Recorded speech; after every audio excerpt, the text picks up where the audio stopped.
Surgical strike का अभी प्रमाण मांगा गया, बालाकोट एयर स्ट्राइक में चीन कौवे मरे, ये अभी बोला गया। अभी इमरान मसूद ने बोला कि कितने आतंकी मरे, हुसैन दलवाई ने ये स्टेटमेंट दिया है। यहां तक कि उदित राज ने बोला उदित कि क्यों ऑपरेशन सिंदूर नाम रखा गया इसका, और आतिशी मारलेना का बयान। पाकिस्तान ने हाथ जोड़े हैं, इसका प्रमाण कहां पर है? मतलब पाकिस्तान मानेगा, वो तो 65 की भी युद्ध धारा नहीं मानता, 71 की भी युद्ध धारा नहीं मानता, 99 में भी कुटाई हुई नहीं मानता। पाकिस्तान की बातों पर भरोसा है उन लोगों को जिन्होंने सर्जिकल स्ट्राइक पर सवाल उठाए, पर डीजीएमओ की बात को नहीं मानना है। भाई आपके साथ बड़ी दिक्कत है, आप चुप क्यों नहीं रह रहे? अरे जय श्री राम दोस्तों, अगर आप भी दिल से हिंदू राष्ट्र का सपना देखते हो तो इस वीडियो को जोरदार लाइक ठोको, कमेंट में पूरे जोश से जय श्री राम लिखो और चैनल को सब्सक्राइब करने में बिल्कुल भी कंजूसी मत करना।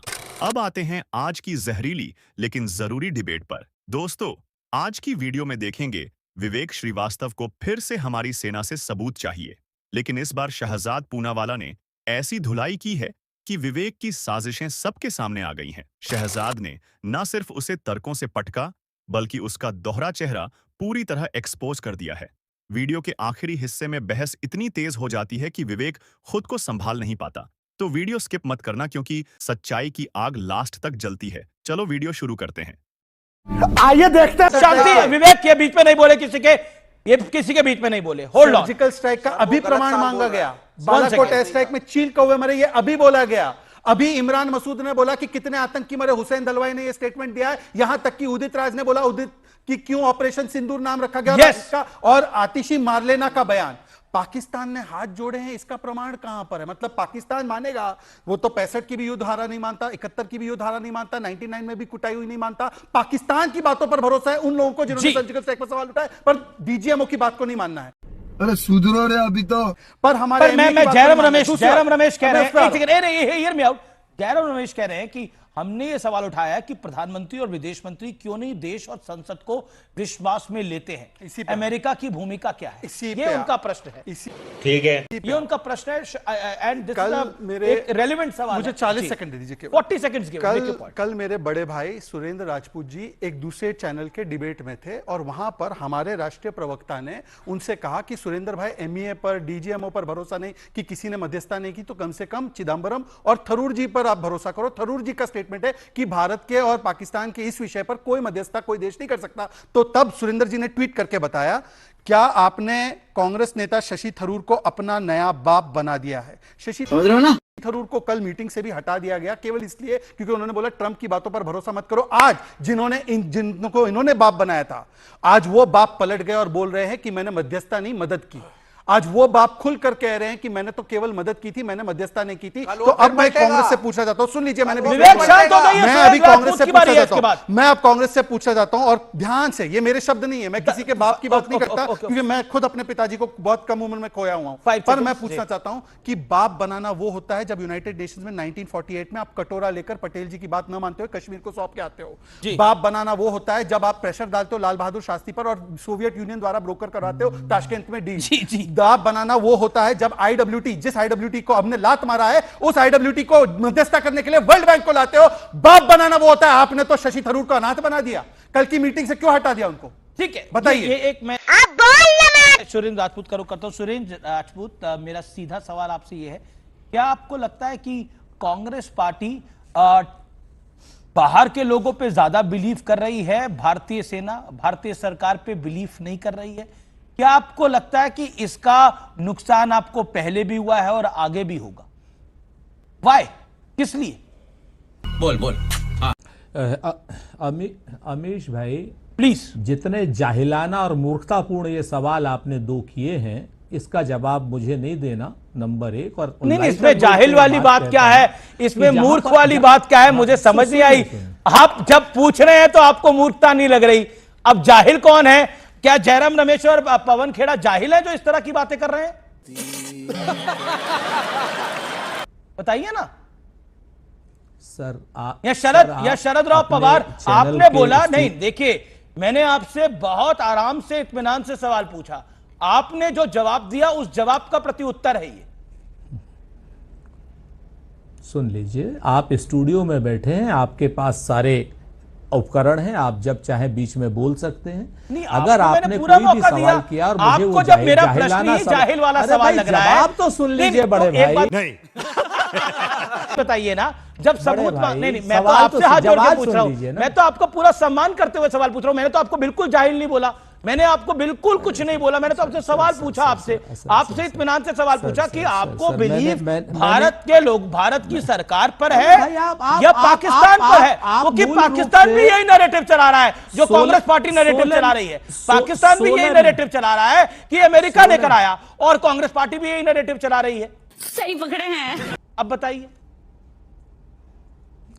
मुझे कितने समय आप अनइंटरप्टेड दे सकते हैं? बिल्कुल आप बोलिए सर, आप ही का वक्त है।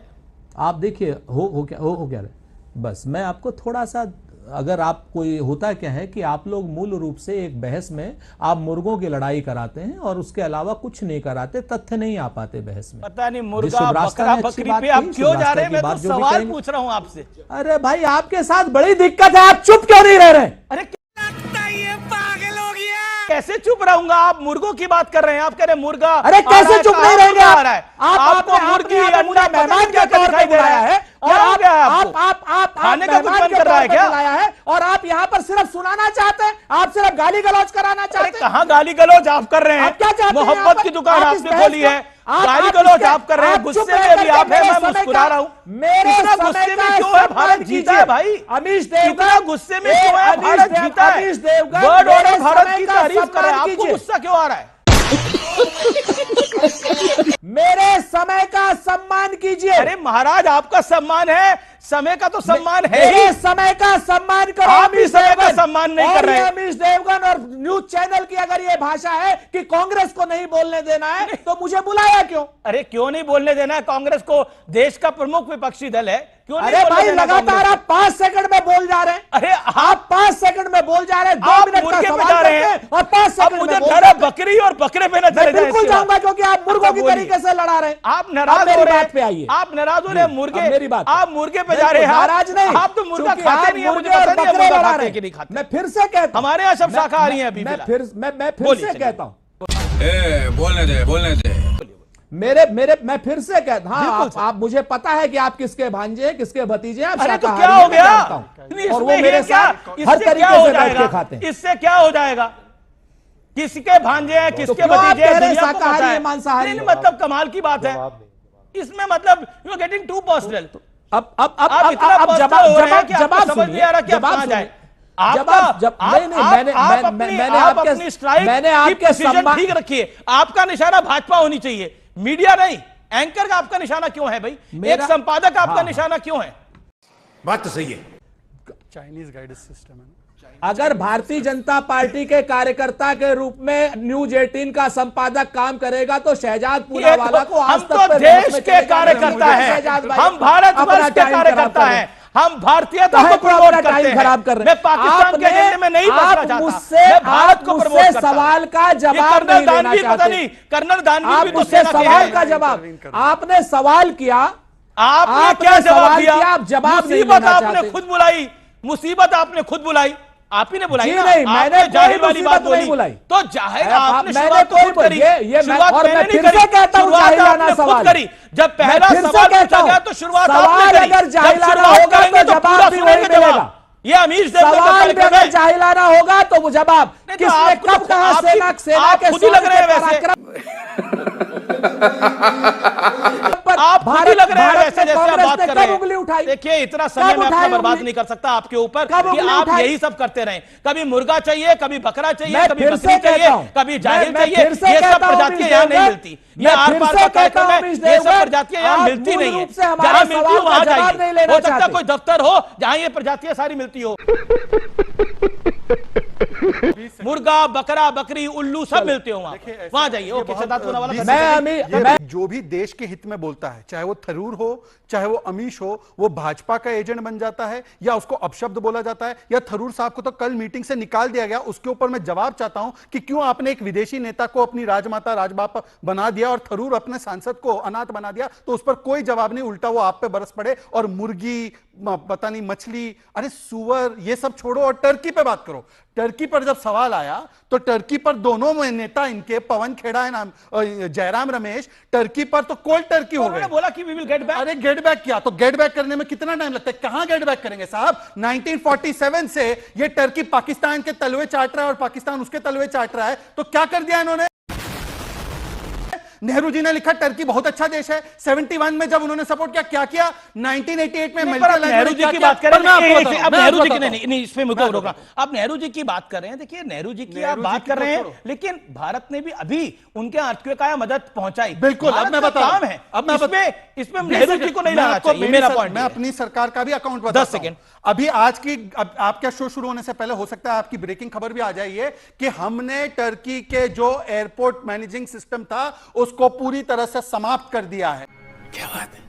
हमने हमारी सेंट्रल यूनिवर्सिटीज के साथ जो भी टर्की के साथ रिलेशनशिप था उसको समाप्त कर दिया है। पूरे देश में आप देखें, टूरिज्म से लेकर ट्रेडिंग तक सारी चीजें बंद की जा रही है। गजेंद्र शेखावत ने ऑफिशियल यूनियन मिनिस्टर के नाते स्टेटमेंट भी दिया है कि हम इस प्रकार की चीजों को टॉलरेट नहीं करेंगे। और जो टर्की का सबसे बड़ा दुश्मन कौन है पता है आपको? आर्मीनिया और ग्रीस। देख लीजिए एक बार कि हमारे रिश्ते उनके साथ कितने बड़े हैं। और आर्मीनिया का सबसे बड़ा डिफेंस एक्सपोर्टर पिछले 5 सालों में कौन बना? क्यों यह नहीं किया गया? उल्टा कांग्रेस ने तो टर्की में जाकर अपना दफ्तर खोल दिया। आज तक दफ्तर बंद करने की इनकी हैसियत नहीं है। बेशर्मो, शर्म करो, शर्म। पूछ लीजिए विवेक श्रीवास्तव से, पूछ लीजिए। मैं माता चोद हूं जो इसमें आया।